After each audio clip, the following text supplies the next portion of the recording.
NEBOSH IG2 projects. Here are some of the most frequent errors. Incomplete boxes. Failing to fill. In all sections of the project template, such as omitting timescales or action owners, can lead to immediate failure. Ignoring bullet points. Not paying attention to the specific bullet points in the template can result in missing critical information required for each section, which is essential for meeting assessment criteria. Inadequate explanation of existing controls. Many candidates fail to adequately explain how they identified existing controls in their methodology, which is crucial for demonstrating thoroughness in their risk assessment. Duplicate hazards.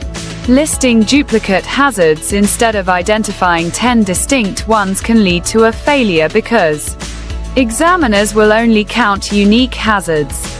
Insufficient hazard categories, not including at least 5 different hazard categories from the syllabus can result in a lack of variety in the risk assessment, which is necessary for passing.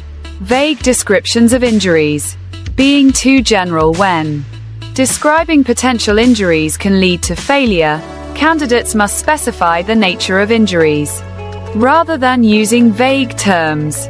Contradictory review dates. Setting review dates that contradict previously stated timelines can confuse evaluators and result in a failure due to inconsistency.